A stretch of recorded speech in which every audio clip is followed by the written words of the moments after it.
The Things We All Carry is a podcast about first responders and their stories surrounding trauma on the job. The intention of this podcast is to raise awareness and share meaningful conversation around a subject often viewed as taboo or simply ignored. Be aware this content may be graphic and it is real. It may not be suitable for children or adults triggered by this subject matter. Welcome back to The Things We All Carry, and welcome back to another round of what the hell am I going to say today? Think of what's been on my mind. And I sat down with two former guests and two friends of mine this morning and had coffee and breakfast. And one was a recent episode with Bruce, and one was, over a year ago with Brian. And they're both, Bruce is still in my department, and Brian retired out of my department a couple years before I did. We talked about a few things, kind of catching up on the status of the department, catching up on some people. But then I had a really serious question, because I'd heard from a couple of people this past week, and actually three, to be honest with you, that are headed to the Center of Excellence. And one isn't in my area, two are. And I guess my question for Bruce today was, what is the department doing for people when they try to come back from an inpatient stay? What are we doing for these people that are brave enough to raise that hand and go, I need help.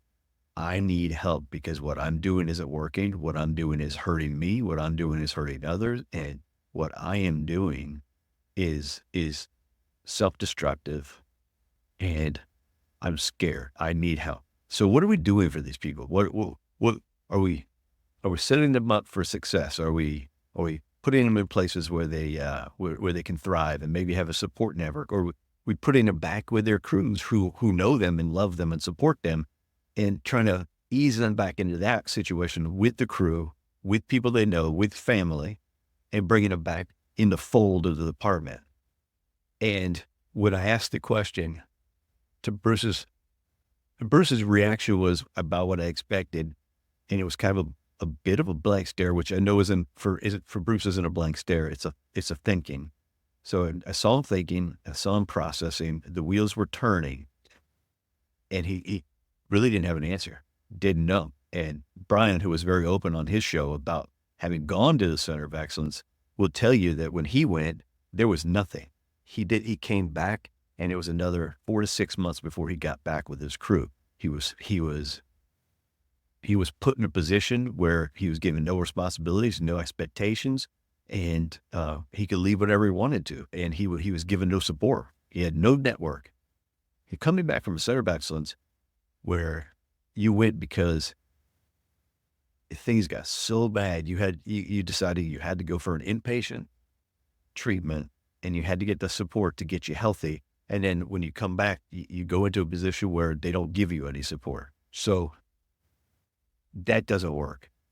Brian said he went for a psychological exam where he filled out sheet after sheet of bubble answers. And it was pretty much what you would do a psych eval to get into the fire department. And this doctor who didn't know, who didn't take time with him, who was basically an asshole to him, then tells him, no, he's not ready. And so the department takes that word instead of involving people that know Brian and people that have worked with Brian in the past and getting to really get a feel for where he's at and what he needs. They took this cold, calculated opinion of a psychologist, and that's not right. We have to stop them. We have to figure out a way to reintegrate people when they ask for help, and not. It's hard enough to beat this stigma called mental health. This feeling that you're weak if you ask for mental health, but you add to the fact that they don't know what to do with you when you come back. That just escalates it. That is exponentially bad for trying to defeat a stigma. You can't defeat the stigma unless the whole system is on board with getting you healthy, and getting you situated, and getting you right. And that's a on case or per case basis. You can't blanket that. You can't have, well, this is what we do, because it doesn't work. One size does not fit all in this case, because not everyone's case is the same.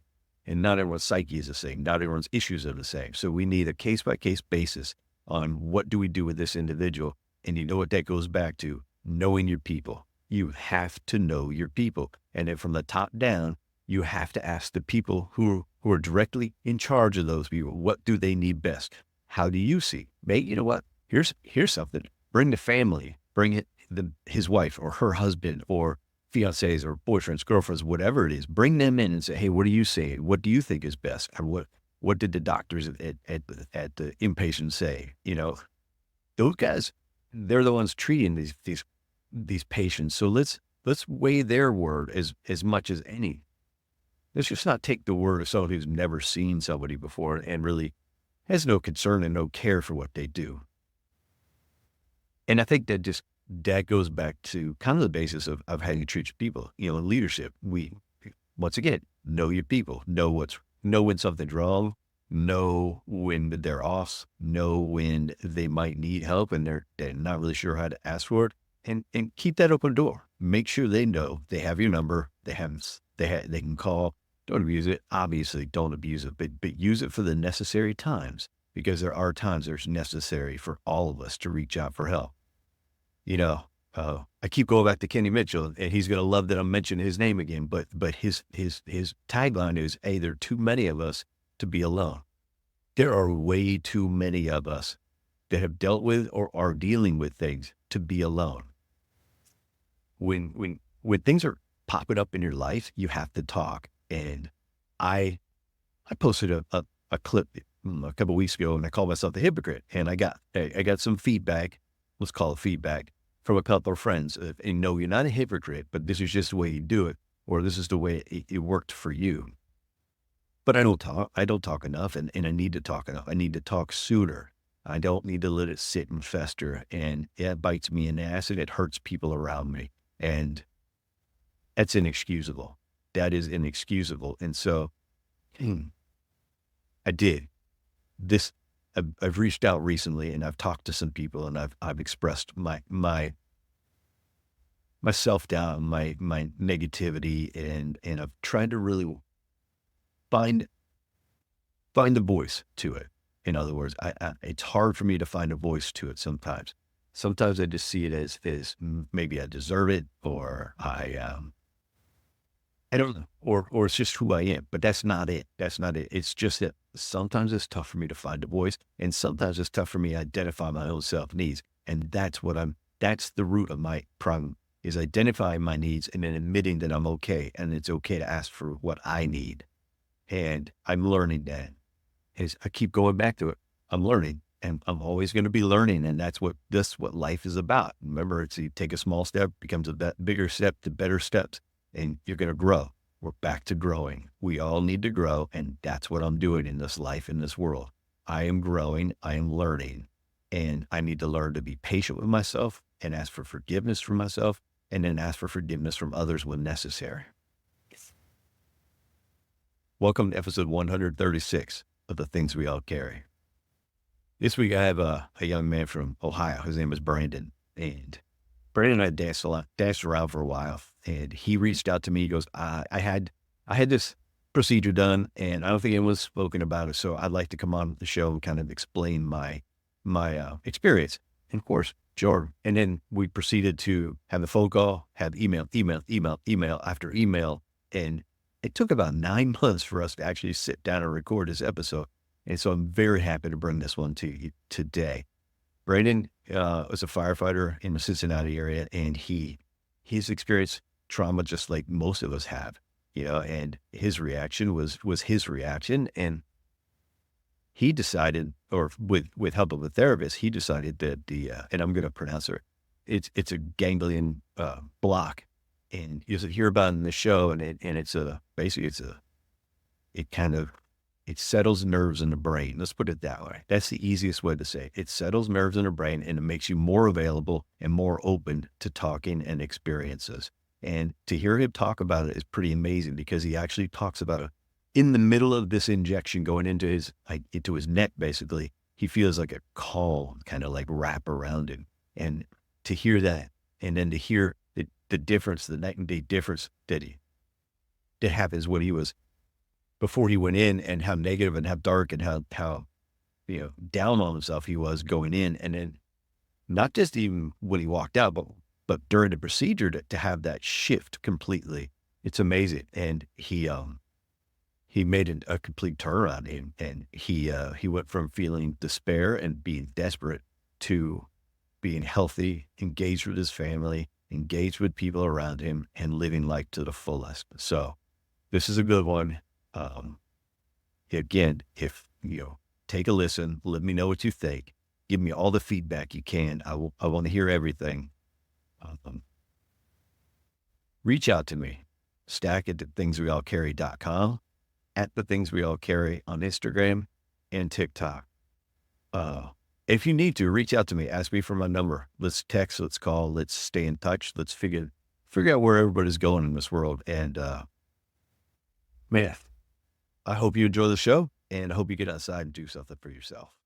A quick reminder to please help us build a community which not only recognizes, but supports each other through the struggles and recovery. Reach out through Instagram at The Things We All Carry, or email my story at thethingsweallcarry.com to offer support and share your story. Please remember to leave a review on iTunes and give a shout out to any first responder you know, love, or care about. Y'all enjoy the show. Let's do this. Let's have a conversation. All right. All right. Welcome back to The Things We All Carry. And I have somebody on the show that I've been dancing around with for a while now. When we first talked? I think it was late April, early May. Yeah, here we are in September. September 12th. So we'll call it middle of September. So it's been a while. We've had delay after delay, postponement, buying cars, all kinds of stuff going on. So I have Brandon, and Brandon is from Cincinnati. And because he and I spoke so long ago, I remember the bare bones of his story and why he wanted to come on, but I don't want to destroy any of his information or his introduction. So I'm going to throw it to him and ask him to give us an introduction, where he's from, how long the fire service, what the fire service, when he joined, all that stuff. So go for it, Brandon. Tell us about yourself. I grew up in Indianapolis. Parents actually met working as paramedics for Indianapolis EMS. My dad he's on his 34th year with the Indianapolis Fire Department. So I kind of grew up in a firehouse, and it's very deep in my family. My grandpa was a photographer for the fire department. My uncle was a retired battalion chief from Indianapolis. Both my cousins are on the job. It's just kind of always been what I've wanted to do, where I've been. And I moved out to Cincinnati following my girlfriend at the time, now my wife, about 10 years ago. And the first 2 years I was here, I noticed it's very different than Indianapolis and Indiana. Every town, every city, community has their own fire department. Where I come from, Indianapolis, where, they have 44 stations, and far outside of Indianapolis too. Right. It's all career. And, I was working at a cabinet company, and I worked for a chief of a department out here. And I asked him, like, hey, how's this work? Like, this isn't anything like I've seen before. I'm used to the, 3,000 people fighting for 20 spots and big, long processes. And he explained that there's a couple adult schools you can go to and get your firefighter 1 and 2 and your EMT, and you just kind of go from there. And so I did that. It's been 9 years ago now. I worked part-time for 5 years. I had a little hiccup with an injury. I have a plate in my neck now. So that set me back a little bit. I thought about doing the RN thing. That's kind of my fire service career kind of took a backseat. I just got started full-time, my 4th year with that. So, 9 years forward, but 4 full-time. And I know that Ohio thing is different, because I have a buddy out there. His name's Mark Belanda, and he's a little bit outside of Cleveland. But he was in Virginia with me. He moved back to Ohio, and it's like you said, you're interviewing with these small departments. And so you're 1 or 2 people for one spot, or you're 10 people for one spot. And it's a little different. It's a little different animal in Ohio. It's interesting. When we do like part-time, so like the whole time that I was part-time, I was still working a traditional 24-48. just with 2 different fire departments. At one time, 3. And that's, I actually like it a lot. You see a lot of different cultures, the way different departments do things. Some are the kind where you got to go polish doorknobs and, are super like blue card and everything. And there's others that are like, well, as soon as you get your training done, if you can make your job, like, day's yours. Right. It lets you kind of appreciate different ways that different departments function and do stuff. And Yeah, it's interesting. It is kind of foreign to me to think of it that way. well, now there's jobs everywhere. Like if you're a paramedic, everywhere around here is hiring career. We're hurting for people. Yeah, if you want to sell your soul to the paramedic. Yeah, that's a big part of it. What was the last song you heard, my friend? Home by Blue October. Okay. I listen to it probably every day. I meditate for a little bit and then kind of listen to it and just remind myself to be grateful that I'm here and what I have. So is it kind of a piece for centering? Yeah. All right. Yeah. Cool. I think we all need that, right? Absolutely. So you say you're born in Indianapolis. Mhm. What was family life like growing up? It was good. On the big picture, it was great. There was a lot of things. Like I said, my dad he's been a fireman for quite a while, and he's had his runs with alcoholism, and they divorced pretty early, and so there was kind of your typical stuff that goes with that, and just kind of general problems. Other than that, When you say typical stuff, what do you mean by typical stuff? like be drunk a lot. I spent a lot of time when I was there by myself because he'd be passed out. So we had some, hiccups along the way. We did have quite a falling out one time that got a little bit physical between he and I. I was getting ready to leave for boot camp, and he showed up drunk to that. And that night we were kind of just celebrating that I was going to boot camp and all this good stuff. And I was drinking as well. And it just kind of all came out in one little scuffle there. But I think our relationship grew from that moment. Like we kind of had a better understanding, and especially now, within the last year that I've kind of been open about my struggles. And my dad and I have always talked about job stuff, but we've never really gotten into like the dirty stuff. He's brought in a lot of things he's gone through. And some of that stuff I can't even imagine. And Right. I grew a lot more of an understanding that, knowing the culture that was then and that age of firefighters, and that it's just kind of drink, suck it up and deal with it with some, truly horrific things that like make my skin crawl to think about that like my dad went through. And so I understood a lot more. And like he's coming from an older school mentality to where it's a little different now, thankfully, because we are allowed, and I use that term on purpose, we're allowed to kind of process some stuff and talk about it and work it out. Where these guys really weren't. It was so frowned upon. It wasn't even frowned upon, it just wasn't existent. Let's put it that way.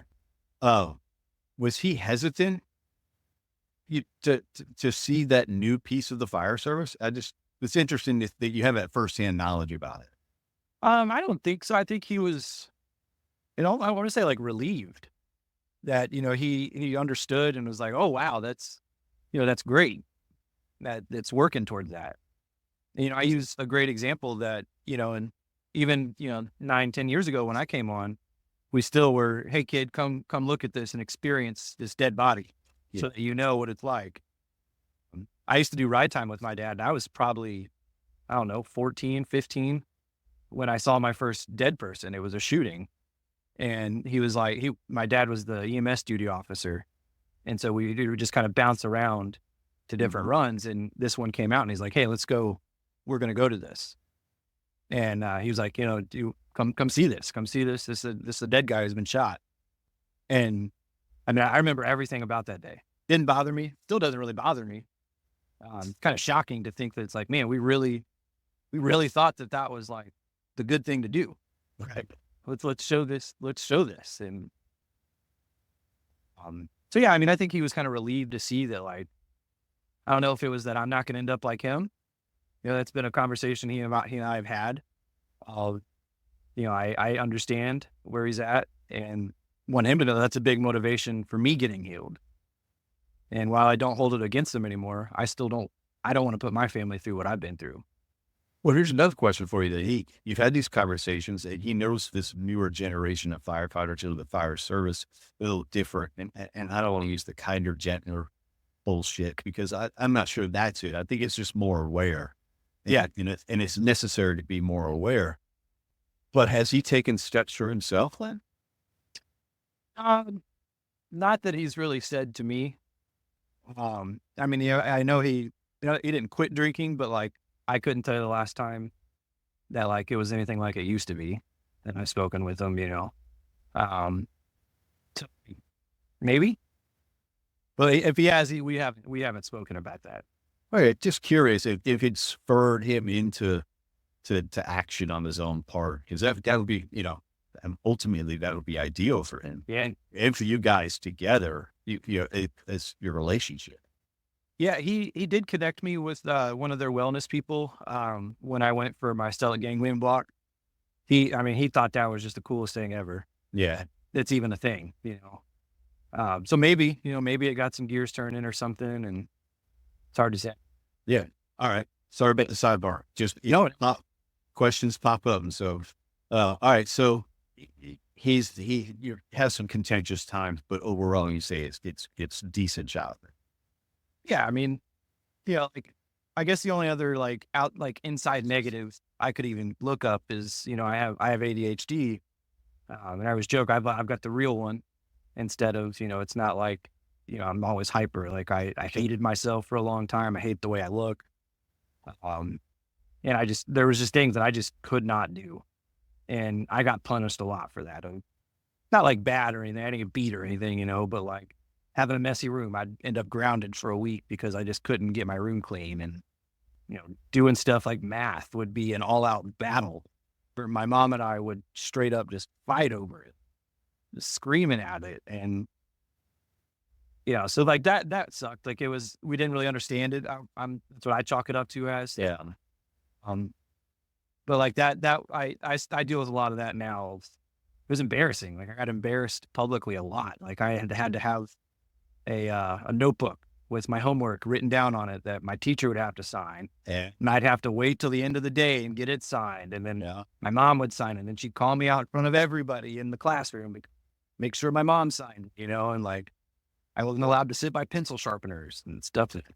So I want you to go elaborate a little bit because I think it's interesting to me. You call it the real ADHD and explain what you mean by that, you know, because there's we envision ADHD as bouncing off the walls. And if you're not on your Ritalin or whatever, you're walking on top of desk, but that's not really what it's all about.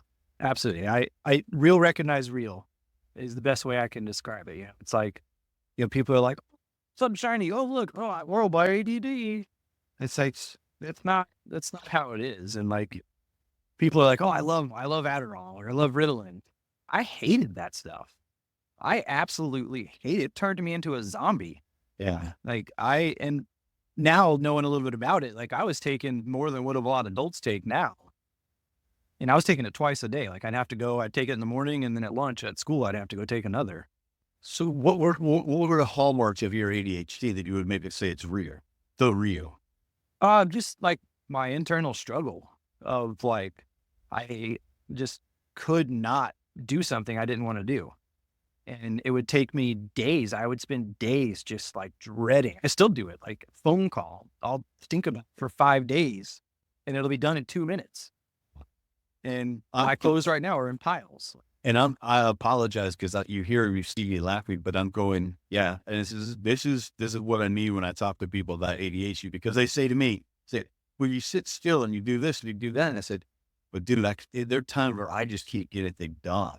Yeah. It's not that I don't want to get it done. It's just I can't get it done. Or the same thing you said, I had the same thing in growing up. I had the notebooks where you get signed and you come back. But even And some people know my story because I put it out there. At the end of high school, my mom got a phone call about 6 weeks before graduation, and the school said, "Don't count on it. He's not graduating." Yeah, because I hadn't done any work and I skipped so much class that they weren't going to let me. And she said, "No, he's graduated," because I'd already joined the Army and I had it all set. And I literally did the majority of the second half of my senior year in 6 weeks so I can get out of her house because. So that's why I'm laughing. Right. So Yeah, absolutely. that's why I jumped on it when you said the real ADHD, because I don't think people appreciate there's some differences. Yeah. And like so that's kind of get into it. That's what started my process of getting help. Was I thought I was just out of control with my ADHD. Like I recognized, I was dopamine chasing all the time. I was just starting hobbies left and right, which I do anyway, but like it was extra. And I had one day, like, I was calling anybody that I just looked for ADHD help. Cause like I was just so spun up that I couldn't get a thought out. Right. And I went home from work. Like I was like, dude, I can't help someone right now. I can't do this. I don't know what it's wrong, but I need to go home and I got to get this figured out. And I just thought, ADHD crisis or something. Like that's what I kind of chalked everything up to be. And I went to a therapist and we were talking for, maybe 30 minutes. And she was like, "Have you ever got your PTSD in check?" I don't have PTSD. Like maybe like we joke about it, it's like, yeah, I see things at night a lot. And it's like, well, why don't we look into that? And then we'll start looking at ADHD. Let's look at the overbearing factors here. So let's not jump a bit too far. Let's talk about, and I'm fine jumping. Don't get me wrong. We just talked about ADHD, squirrel, and all that shit. But you do find your way into the fire service. You move to Cincinnati, and you follow your now wife to Cincinnati. And you told us a little bit about getting into the fire service there. Was this because of what your family background was? This was something you wanted to do all your life? Yeah. I've known, as long as I can remember, that that's what I wanted to be. I know the day that I was like, yes, this is what I'm going to devote my life to. This is what I want to be. And it's something that probably would get people in a lot of trouble nowadays. I went to a controlled burn with a family member of mine. And before I get into that part, like just the way everyone was, like the way people were walking, the gear, how everything smelled, just everything about it, I was hooked. But when they lit one of the fires, we stayed outside that room and I got to watch, I was laying on my stomach watching this fire grow. And, once it started getting like a little warm, they were like, okay.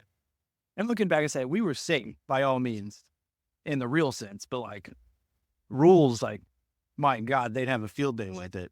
How old were you? I honestly, under less than 10. Yeah, it was a pretty rural department. I don't know what the connection was or how we even got to go to this. Right. But like, I think about it all the time. I just got my live fire instructor certification, a few months ago, and it was just like, oh my gosh, that times have changed. That wasn't on the exam, was it? But I remember like just seeing that, and I was like, yes, this is me. This is what I'm gonna do. And up until really 9/11, I was in 7th grade, and after the war kind of started there, I sidebarred that and decided I was going to join the Marine Corps. Hey guys, quick break right here just to check in and thank each of you for listening to the show. Your support has been paramount, and I appreciate all of you. I have one request, though. I need you to share the show with everyone you know. Help me get the word out and spread these stories as far and as wide as we can. While you're at it, please leave a review of the show wherever you happen to listen. Feel free to reach out to me at any time to share your story, to talk, or to pass on suggestions. Let's get on with the rest of the show. What do you do in the Marine Corps? So that's a separate story in itself. I got sent home because I had holes too big in my ears. Okay. I was I don't remember how many weeks we were into it. But like they came to me and they're like, hey, you're going home. What do you mean I'm going home? What'd I do? And I was afraid that something happened with my drug test because my pee was blue.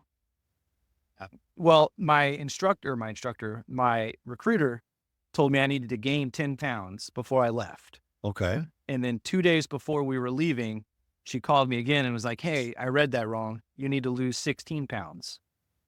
And I was like, That's a 26-pound swing. right. Well, it's now 16 pounds. Oh, okay. All right. And I was like, well, I don't think that's going to happen. She's like, well, do everything you can, or you can leave next week. Well, I'm going with some of my buddies. Like I don't care if I got to be in fat camp while I'm there or what. But I was doing everything. I was eating mass amounts of niacin and water pills, and I was doing cardio workouts in a sauna and eating a bunch of Jolly Ranchers, but spitting everything. And when I woke up that morning, my pee was blue. I'm assuming from all the water pills I took. And I was like, great, this is going to suck. Yeah. But yeah, they were like, no, it's your ears. And I need you to know that we all have been appealing it. Like all my drill instructors appealed it. My recruiter appealed it. My parents were like sending pictures of me to show like, cause they were just using one picture that the dude was like yanking on my ear. Right. And you could see daylight through it. But like, that's not how they looked normally, like just sitting there.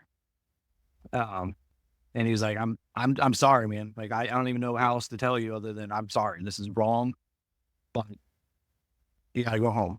You can come back, get the surgery, come back, get a stitch, and come do this again. And like, once that kind of came through realization, like that sucked. Like I remember just sitting, like they're like, just take a little bit of time. I know this sucks because like, I mean, we had done so much of the like staple parts of boot camp, you know, and like, to go through, and I wasn't going to be able to pick up where I was. I had to start at day one. And the first thing really the worst thing I could think of with that was the first 3 days you don't sleep. And I remember dreaming while I was standing up in a line. And I was like, man, I got to do that again. Like, this is terrible. So yeah. And, you know, I came home and I got surgery. I cut the holes out of my ears and like sewed it up. And I was all set. I was ready to go. I was going to leave. I don't remember the date, but it was not the week that this happened, but the next week. And I drank one beer with my recruiter and one of my buddies.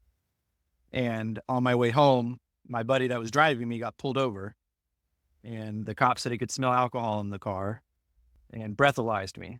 And I blew a .02, but I was underage. Yeah. So I got arrested. Yeah. I mean, I explained everything to him, and I was like, look, man, this is what I just went through. I'm literally getting ready to go back. I drink a single beer. I'm not drunk. I'm not that guy. I'm not even driving. And he's like, I was in the Army. I understand. Then why are you messing my life? So yeah, he took me to jail, and I had to do a diversion, which was a year with no trouble or anything. Right. I'd never been in trouble before this either. And the judge was even like, well, if you can leave Friday, you're good. And my recruiter was like, that's not how this works. It doesn't work that way. We don't just say you leave now. Right. So I had to wait a year. And during that time, all my buddies were like in their first year, which come to find out is pretty terrible.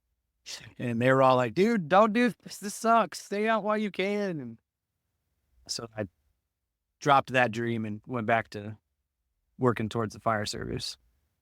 And what year was that? 2008. And so it takes you a lot to get your way into the fire service. Yeah. Well, so like I volunteered where I went to college. I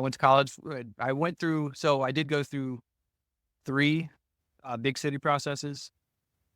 And that's when I learned how hard that can be. And so I was definitely feeling pretty down after my last one. Like I studied, I maxed the physical test. Like I thought I was crushing it. I went and like I said, I rode out with my dad at his station just about once a week. And all those guys were interviewing me and working real hard with me of like just how to get through their interview. Because their interview process, they don't care what you say, as long as you can hit their little check marks of like, I remember one question's like, name a time you had to make a tough decision. And they didn't care what your tough decision was or anything, as long as you said, identify the problem, 7 steps to decision making, it's very structured. And I had so much coaching and everything. And I was like, all right, this is the time. And I'd met my girlfriend, my wife now, and she even agreed. She's like, okay, this is your dream. If you get on, I'll move to Indianapolis. But if you don't, you got to come to Cincinnati. I accept that. That's fair. Because there's no way I'm not getting this job. Now I'm in Cincinnati. I was going to say, spoiler alert.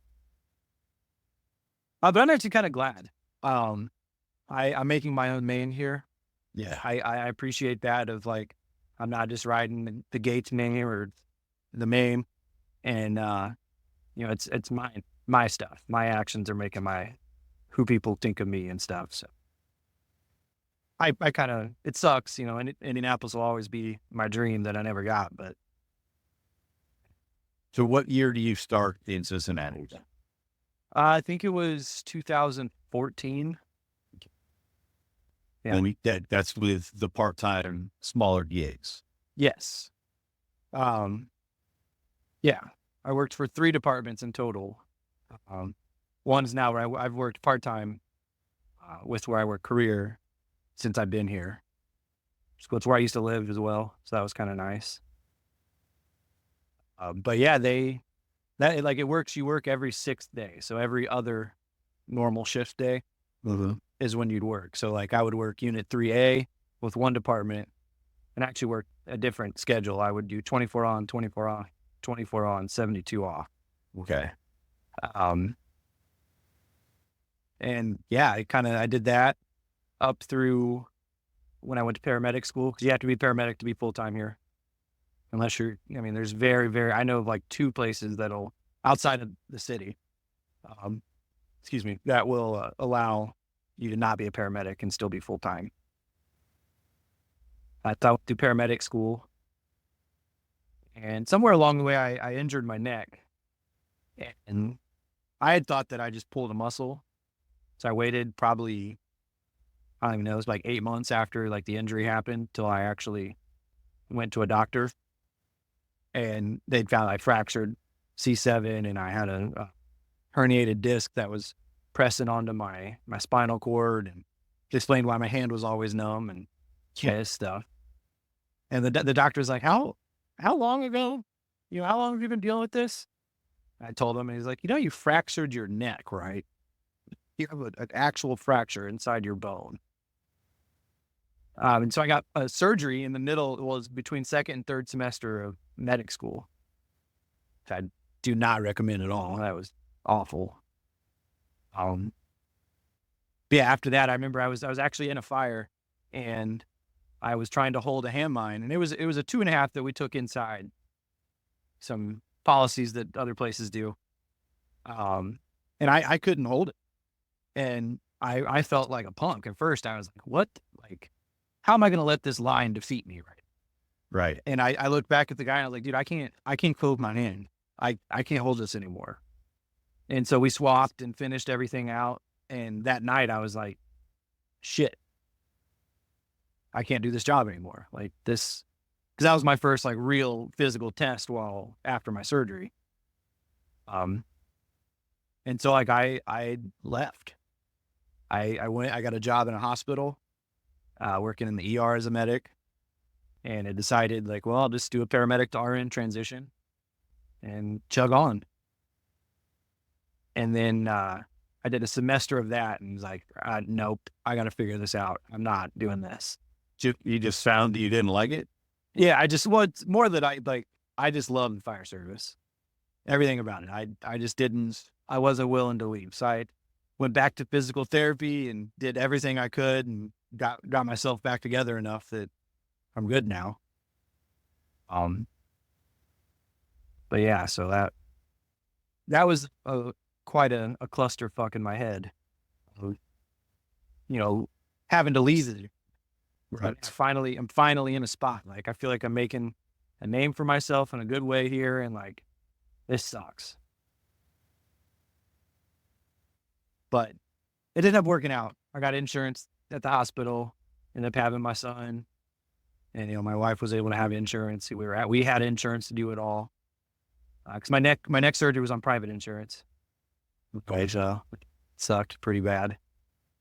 Yeah, I can imagine so. Yeah. As you go through these part-time gigs, first of all, this was 2000, that time frame was more about the time when people are starting to change, right? Yes. These thought processes are starting to change. So you're experiencing stuff as you go. Are you dealing with stuff as you? No, not really. We had a few like pretty hard runs that, they cross my mind just about daily still. That I never brought it up because it's like, well, I don't want to be that guy. None of these other guys are talking about this that were on the runs with me. Right. And, well, they're not talking about it, so I'm not going to talk about it. I'm not going to be the first guy. And, so yeah, I just kind of bottled that up and pressed on, and it didn't really hit me till I took time off with my neck. Like, life kind of slowed down enough that it was like, shit, like that happened. Like these things, like we had a 15-year-old who hung himself in a garage, and that kind of just all processed at once. And just like everything about that day, like it's hard. I don't even know how to explain it. Like, I could be there again, like randomly. I could smell everything and feel, how just like when I picked the person up to get it cut. And I remember like they had urinated and like being like, holy cow, this is crazy that this is even happening, but like, we got to get this done. So, but yeah, I didn't do anything other than drink. If it got bad, I'd just get drunk that night. Yeah. And you're doing that for years on end. Yeah. Or what, 5-6 years on end before you even didn't move into a full-time position. Yeah. Well, I had kind of started to, recognize more, as things changed, as things came up. It's like, okay, maybe I do have PTSD, but like, so everyone's got PTSD. We all have it. What's the problem? Right. Was my original thought process. And so I didn't do anything. And again, until I just lost it. And now looking back, it's crazy to think that I didn't see what I was doing and how I was. Like, it just wasn't existent in my mind. Like, I was like, well, this is just progression of this career. Like, this is what I do. Well, I was going to say, and for you though, you were basing something off of a learned behavior. Yeah. Because you watched your family go do this. You watched what every young boy their first role model is your dad, right? Right. And that's what he did. That's how he handled it. So of course it makes sense that that's how you would handle it. And not only that you have mentors around you in the fire department, but you're doing the same goddamn thing. Right. And that's what I imagined that you had to have experienced in those first few years. Yeah. Yeah. Like I said, I love just about everywhere I've worked at. I had one not so great experience, but the department I started with, like, I couldn't be more thankful for those guys. I learned so much of core, values of who I am as a fireman today. So like, it's the time, it's the best way I can think of, like, how everyone was just okay with what we were all doing. Like, everyone, like I said, everyone was out there, like, doing the same thing. And even to where my wife would know when we had a bad night, she would see other people like going on a trip or something. And she'd be like, oh, that's why you were so quiet the other night. I see so-and-so's out camping this weekend. You guys must have had a bad call. Cause I, at the time, was like, well, I don't want my wife to know anything about the bad side of this job because she didn't grow up around it. I remember the day she was like, well, I want to ride in a fire truck. And I was like, who hasn't ridden in a fire truck before? Like, what do you mean? So I hid, and I still don't like to, bring that part, I know I should, so she understands. But I hid a lot of everything, of details of why I was upset or what happened and everything.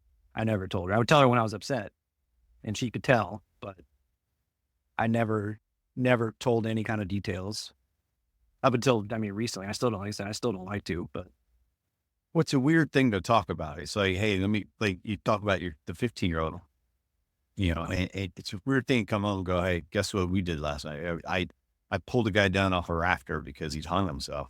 I mean, no, I don't think I've ever talked about the hangings to anybody, I've mentioned them on the show, but I don't think I've ever talked to a therapist or any family about the hangings. I ran and I went through a bunch of them. I saw 6 or 7 in the span of like a year. It's just, it was a rash of them. And nobody wants to hear about it. I get that. Right. Yeah. And that ended up like a big part of, when I was actually getting the proper therapy, something that kind of kept coming up was how long a person's neck gets. And like, just that was a big, like a core memory part of everything that like really stuck with me. Just, I couldn't get over that, I don't even know what it was that I couldn't get over with it. You know what I mean? Like, Yeah. that came up a lot during my therapy. So you go through it and you're adding these, significant calls, and then you're in your present department. Is there anything that leads up? Is there a specific call that leads up to your kind of break, or is it cumulative? Yeah, I can think of, a couple that were right before when it just hit the fan. I had a guy, stuff that everyone goes through. That's what my problem was. It's like, everybody's done this. Like, why is this? But this isn't bothering me. I just need to figure this out. Like, I'm sure everyone, we had a guy just begging to not die and begging us to save him, and he ended up dying. And it's like, everyone deals with that. Why is this bothering me? Like, this isn't right. Like, I shouldn't be this bothered. And the one, I would say, I guess the one was, it was another hanging that, we were there pretty quickly after things had gone, and like, just everything about that entire run, it still just kind of makes me sick. Of like, the cop was kind of like, everyone just discounted as that's how this guy is. But like, he was being a dick to this guy's mom who had found him. And I remember like trying to just be focused on getting everything done and like getting this dude, he'd hung himself over a door with a extension cord. And just like, I was pretty focused on figuring out what was going on, if we could even do anything, or, and I still hear like the cord landing on the hardwood floor, and like, that was a moment that, like, that took a lot to get to be in the rear view versus a daily occurrence. And it was probably, 2 weeks later that, I was like, knew that I was just out of control. And When you say out of control, what do you mean? I had such a short fuse. And, I remember like, I snapped at my wife about something like trivial. And like, we thankfully, we never like, had any yelling matches or anything like that. But like, I would be like, just leave me alone. Just leave me alone. And one day she like looked at me and I was like, shit, I'm sorry. Like, I know I'm in the wrong right now. I'm sorry that I'm upset. And she was like, no, I get it. And it's like, no, that's not acceptable. It's not acceptable for you to have to alter your day around my emotions. I need to figure something out. I'm not okay. And just recognizing that I wasn't okay. I'm like saying to myself, like, hey, we got something going on. And, once I had done that, like, I had realized that, like, I knew I wasn't going to make it. I knew I was something, there at one point I was going to say, all right, I'm done. Like, I'm not going to hurt everyone around me. I'm going to hurt them one time and get rid of myself. And then everyone will move on and be happy again. And like, I knew that. And I accepted that, like, okay, this is gonna beat me at some point. I don't know when yet, but it's gonna beat me. Um, and yeah, I mean, that's when I kind of started. It took me a long time to get into the right therapy. The first therapist I made cry, saying, I said, well, this isn't going to work. If you're crying, I'm not going to be able to. And I didn't even that was our first session. Like I didn't even bring the really heavy stuff. Like it was just kind of basic. I was just kind of talking about working in the ER during the heat of COVID stuff. Because a lot of that happened too. That was, I guess that reverse, that was a big factor as I started seeing my family. I put a lot of people in body bags. That was kind of just the medic's job in the ER. We'd bag people up and take them to the morgue and stuff. And I was starting to see like my friends and my family that I was putting into body bags and that was a big, okay, like we need to talk to somebody now. So when you say that, do you mean that in a literal sense, or is that what you were envisioning? Oh no, I was just having dreams. Okay. I had dreams I would be putting my family members and stuff in the bags. And Yeah. aside from, the other stuff, but like that was a pretty big factor of it. And so that's what, like with my therapist, I hadn't even really told her a lot of that part. It was just more like, I would go room to room doing CPR from time to time. And like, it was just, a lot of people were dying. Like it was the beginning of COVID getting bad and we didn't know how to treat it still. So like, there was a lot of death.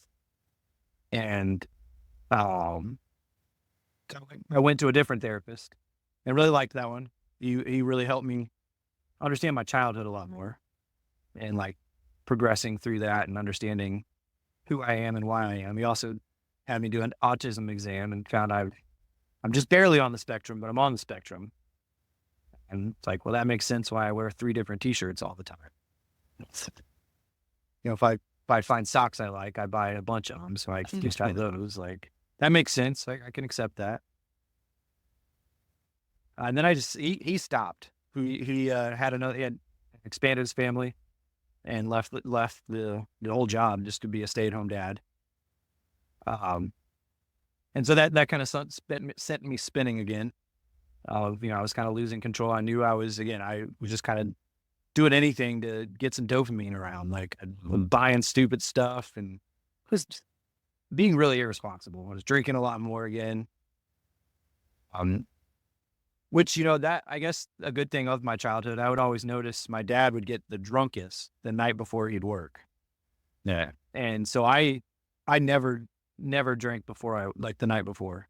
Aside from I always would get wicked hangovers, but like that was just a thing that it was like, okay, well, as long as I'm not doing this, like I'm still good. Like I don't need to worry. You can justify your alcoholism. There you go. Yeah. Yeah. But I went to another therapist again and I couldn't stand her. Like she would just tell me I need to sleep. It's like, no shit. That's why I'm here. I can't sleep. Like I know I need to sleep more. I know I need to relax, but I can't. You're supposed to be telling me how to do that. Help me do that. And so I don't even know how many times. I went there 3 or 4 times and stopped and went to another one. And she just didn't understand the fire service. So I had a lot of questions of just kind of how it worked. And maybe it would have been good later. But I knew I didn't have time for that. Like I was just not in a good spot. And I knew I wasn't in a good spot.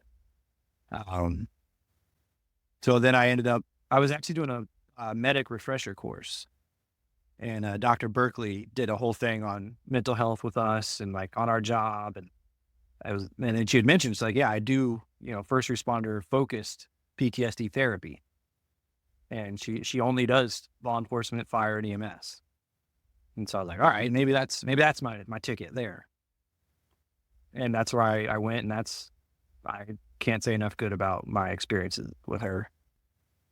So what's that process? What's her process? So we went and I did a questionnaire at home of just kind of general stuff your general PTSD checklist questions. And then I took the PCL-5 exam and, you take that and then you come in the next sometime and talk about it. And she was like, yeah, you need to be in therapy with me. Like your score is a 73 out of 80. And, that's, 70 with the VA is 100% disability. And you're walking around at a score of 73. You need to come in here if you're willing. And she like explained everything. Like, yes, that's absolutely, that's why I want to be here. Like I want to get better. And, she's got a few different, she calls it a menu of what you want to do. Like you can do talk therapy. You can do, it's ART, the advanced resolution therapy, which is very, very little talking. That's what I ended up doing. So I was like, I don't want to talk about it. And, so we just did that, and I went weekly until, she would do maintenance questionnaires and see if anything changed or anything. That's what I did for, I think it was 4 months or so that I was with her, and I was going weekly, and then we went to bi-weekly, until where I haven't been since April. Explain what ART is. So she would, kind of say, like, all right, let's look at some stuff that's bothering you. So we started with like COVID, and she was like, think of just everything negative you went through and just sit here and think about that for a little bit. Bring all that to the forefront of your mind. And then we'd do that for a little bit. And then she would wave her hand back and forth, and you'd follow with just your eyes. And after a little while, she's like, okay, what did that bring? And, some days it would be like, I feel a pain in my chest or in my throat. I want to cry or something. Like, okay.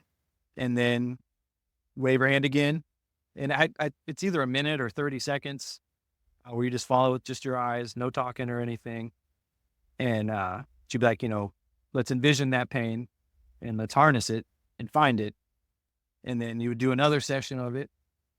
You would use an imaginary tool to get rid of that pain. Get something to where you're physically, in your mind, moving whatever this is, and it's coming off of your body. And then do that a couple times, and then do an associated, way of like, sometimes it would be, use your mind and paint over that memory with a different color, or bring up a happy memory and replace that memory. Inside your brain, you have to want to replace that memory. And then we would just do that over and over again for everything that we could think of that would come up. And it was very talking. There were a couple times, one time I thought I was going to get sick. But it just was like, that was just kind of the manifestation of that particular area. I felt sick. And then so midway through all this, she turned me to the, to speaking about the Chip Terry Foundation here and talking with her. Name's Joe Terry. She's like, you'd be a candidate for what she provides, which is the Stella Ganglion block. They cover all costs for first responders. And I didn't do it for a couple weeks just because I hate needles. I hate shots, anything to do with all that. And then I finally, I talked to her, and she's like, yeah, what's your dickhead score like? How much are you being a dick? And I was like, all the time. I know all the time. So she explained everything, got me resources about what it was. And I did the first one, which they go in like right about here. And you sit in this big table, and they have all these x-ray machines or an ultrasound guided machine. And then they inject this, it's anesthetic into a block of nerves. Mm-hmm. And I mean, before he was finished doing the injection, I wanted to cry. Like I felt like just this overwhelming sense, calm. And like, I was like back, I felt like I was back. And I mean, but before I left the office there, like I had to wait a little bit. I get kind of queasy with needles. So I had to stay laying down for a little bit.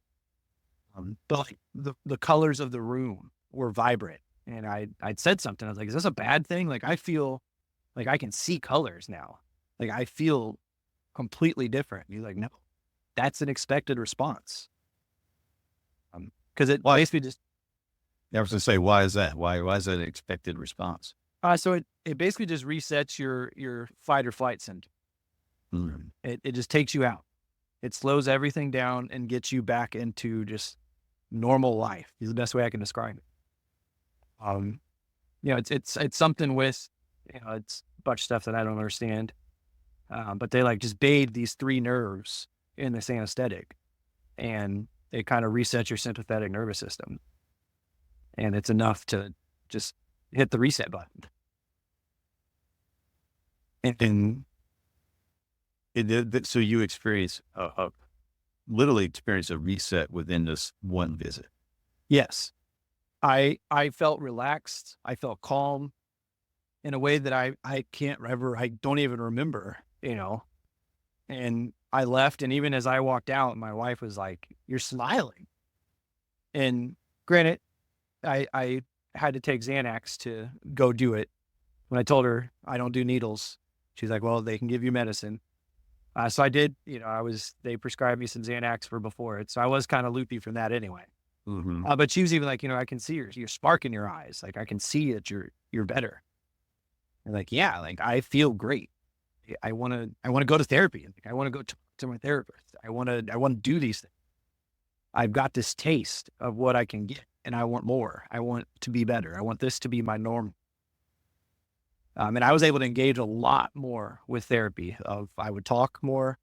I started bringing up a lot more details of exactly what was bothering me, other than, oh, it was just this hanging, or it was this code, or telling this family member that. Like, it was the way they looked at me when I told them their dad was dead. Like, I could get a lot more detailed into my experiences to let me engage a lot more.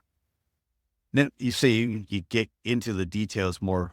Was it because you remembered them better, or it just allowed you to express it better? I could express it. I was willing to express it.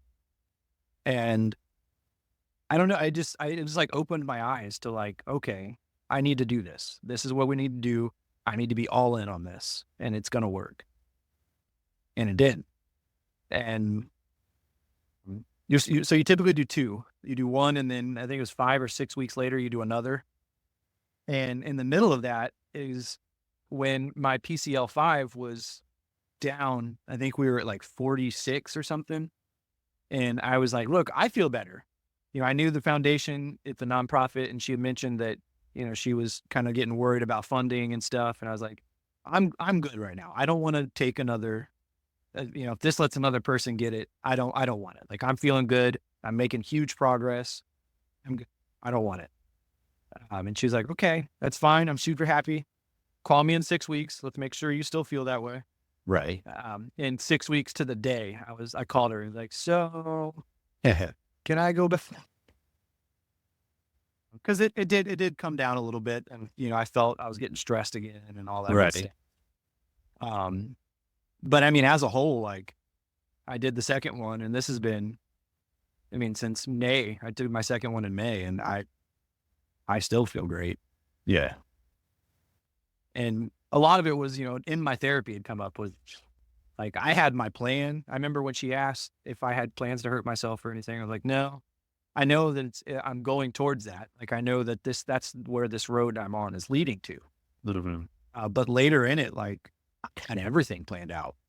I just didn't know it. Right. I had no idea at the beginning, because you know, it's like, man, I had this beautiful son. You know, I'll never, one kind of sidebar. I had a really bad day, and he was maybe 1. He just reached out and grabbed my hand and smiled. And it was like, whoa, wow. Like, you know that I'm struggling, but thank you, man. Like, thank you for that smile and that embrace. Right. That was so powerful. I ended up using that memory so much within my therapy.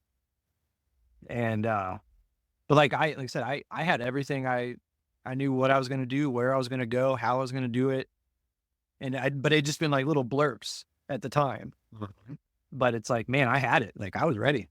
I knew what I was going to do, and I'd accepted it, that I was going to let this beat me. And that's been the hardest part of, like, integrating my recovery into life, is forgiving myself, because I'm angry as can be, that like I was going to throw this life away. Right. You know, like, I can't believe that I was willing to put my family through that, but to throw away what I had.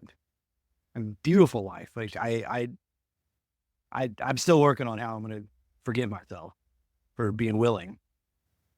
It's, you say that, but I think that's predominant amongst some of the, well, not some, many first responders is this thought of, okay, this is how I'll do it. This is when I'll do it. And this is where. Yeah. And it's like a natural thought to have. Yeah.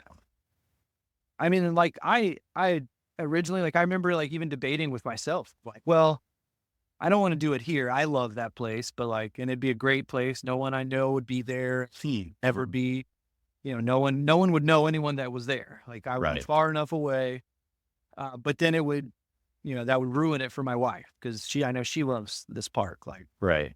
and I don't want that either. So it's like, well, shit, back to the drawing board. There's like, okay, easy. Let's go here. And like looking back, I don't even know. I still don't really know how to process it. That I don't know. I had no plans of making it. I don't know. I'm still working on that part. But, and this is kind of, I don't know, maybe esoteric in a way, but can just living life to the fullest be the way to forgive yourself? Maybe. Yeah. It's a good way. And I mean, like yesterday, like, it's weird, that today we're talking, but like I was I took my son on a bike ride. He's 4.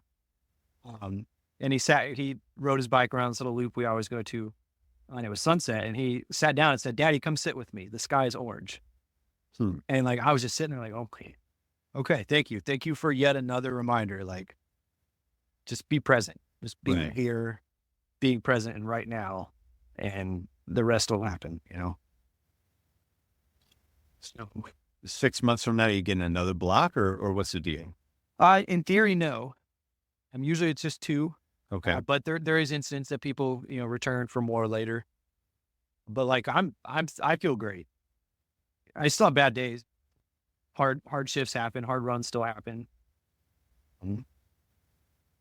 I truly believe this worked. And we had one that we ended up calling the peer response team in, for a baby run that was rough. Like, some dudes I respect with every ounce of my being were sitting in a room crying. And I was like, yeah, like, that sucked. And like, and we were like, like I said, like, their first time experiencing something like that. Right. And, I even brought it up with the therapist that came in. He knew the one I'd been seeing. I was like, am I wrong for like, I'm going to go hug my kid when I get home, but like, I recognize that nothing we could have done or would have changed what happened. Right.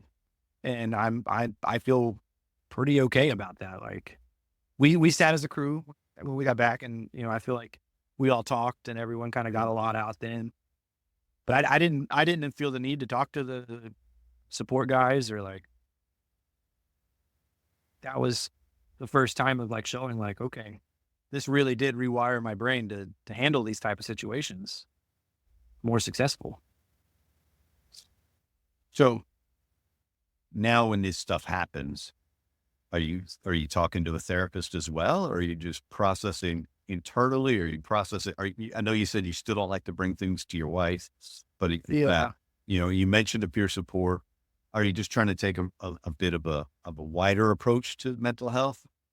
Yeah. I do things daily, almost like ritualistically, or ritual.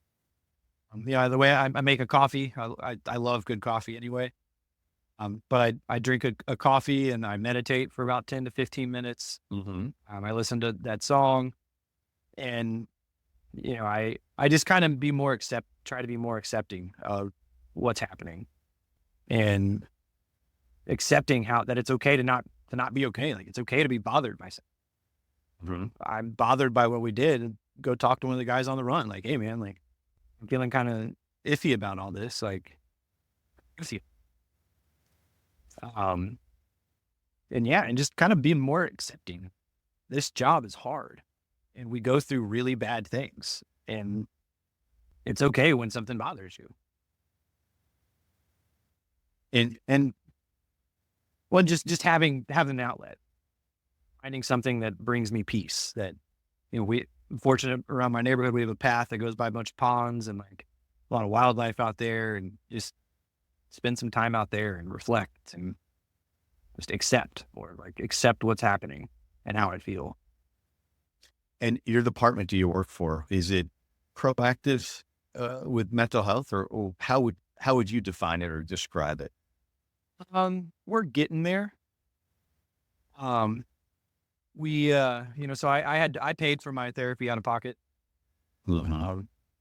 because they didn't send me, and I get like, budget and they have to spend their money. I was pretty upset at first. It's like, this is documented, Right. job related PTSD, but I got to pay for it. Like, but it's fine. Like I didn't mind. Like, it was $200 a session, and there's no insurance with it or anything. So like, I mean, it did cost me like $1,600 to go through that. But I would do it again in a heartbeat. I think we're getting there. Some contract stuff. We're getting ready to do our contract negotiations. I mean, I'm on the e-board, and both the other members of the e-board, are very big into it and accepting. So we're going to look at something that we can do. So like, they're accepting of it, but on an older mentality on the higher level. But like, if I came to them and was like, hey man, I'm struggling today, I need to go home. Like, okay, can you get coverage or not? Or like, they're open and accepting of it to do. Yeah, I think everywhere still has work to do. So that was just, I like to check in and see where people think their departments or their municipalities are at with this whole idea of mental health and services for first responders. Yeah. Yeah. I mean, like I said, we're getting there. We're making progress. We're better than we were 5 years ago. We're better than we were a year ago. So that's changing this type of mentality. And especially when you look at kind of the general era that a lot of our admin have come from across the board, is from that era. Right. And I think we're starting to see change, and we're starting to see people who recognize the need for change in positions that they can implement change.